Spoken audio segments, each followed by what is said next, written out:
You get in a storm, start tightening stuff.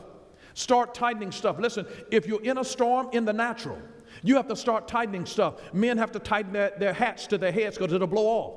Women have to tighten their wigs and their weaves because you know a weave will grow out. You got to tighten it. You get in a storm, you know how it works, ladies. Touch your neighbor, say tighten it, tighten it. Your eyes ought to be slanted. Tighten it. But it'll help you in a storm. It'll help you in a storm. I saw a lady getting ready to go in and have her baby. She knew that labor was no joke. She had her hair braided so tight her eyes were slanted. Because she knew she was getting ready to go into a storm. Whenever you're getting ready to face a storm, there's some things that you're going to have to tighten in your life. Tighten. It's a strategy. They ran cables and they tightened the ship. They tightened the ship. So if you get in a storm, tighten your relationship. Your relationship with your spouse, your relationship with your children, your relationship with your mother, your father, your brother, your sister, your relationship with God. Tighten your relationship with your employer. Tighten your relationship. Tighten the ship. Tighten the membership. Tighten the fellowship. You need friends to be able to come around you. You need a tight band of people that are able to help secure you. You need a support system. Because you're in a storm, you got to brace yourself, so you need to tighten things. You need to tighten the house up, put boards over the windows. You need to fasten this down and tie this and secure this. They secured it. So whenever you're in a storm, look for areas that can be tightened in your life. Look for what needs to be tightened. Anything that needs to be tightened, look for it and tighten it. It seems that it happens in your life. Life happens. The methods of the devil is that he takes us very gradually, then suddenly. He gradually turns you away from the things of God, gradually makes you become cold toward God's thing, and suddenly you fall. You gradually start pulling away, gradually start backing off, and then suddenly your character is exposed. It's always gradual, then sudden. Gradual. Then sudden. You hit the drugs gradually. Your life starts deteriorating. And suddenly it falls apart. It's always gradual, then sudden. Gradual, then sudden. And so notice, suddenly a fierce storm struck the lake and the waves breaking into the boat. But Jesus was sleeping. He was sleeping. The worst kind of storm that you could ever have is an internal storm.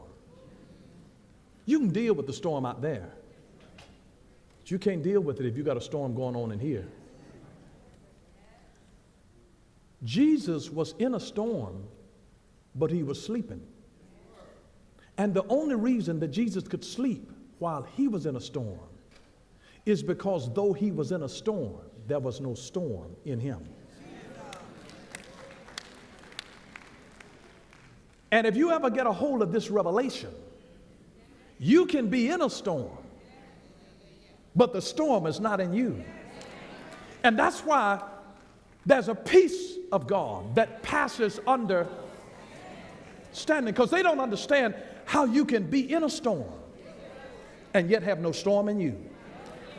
Because God has already given you a word that this sickness is not unto death.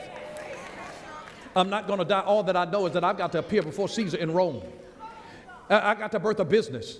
I've got to do this, I've got to do that. You know that there are certain things that you've not finished doing, and all that you don't know how. There's a peace. You're in a storm. It looks like you're going to die, but there is nothing in me that gets alarmed. I've been on so many airplanes that had a sudden drop and people that panicked around me, and there was a calmness down in my soul. I never flinched one time. I've had people to grab my arms and nearly dig into my flesh because they were so panicked, and they saw my cool and composure.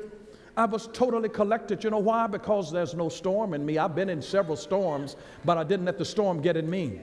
I'm just telling you, you know why? Because I know the one that rides the storms. But you can be in a storm, but you don't have to let a storm get in you. There can be peace amid the storm. And Jesus was in a storm sleeping. And it really takes a revelation from God to be able to sleep well at night while you're in a storm. That's a miracle revelation. of sleep that says, God, I trust you. I trust you that this stuff that's going on around me is not going to snuff me out and kill me before my time. I trust you.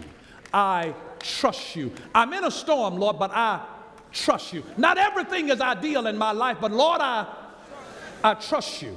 I trust you. You know why? Because even in the storm, and even though you lose some stuff, at the end of the day, it's all just stuff. The end of the day, it's all just stuff. It's all just stuff. And you know one of the things that really liberated me, because I would sometimes be concerned about this and that and the other and trying to figure out how this is going to be. And these 3 words changed my life and brought the peace of God in me. Life goes on.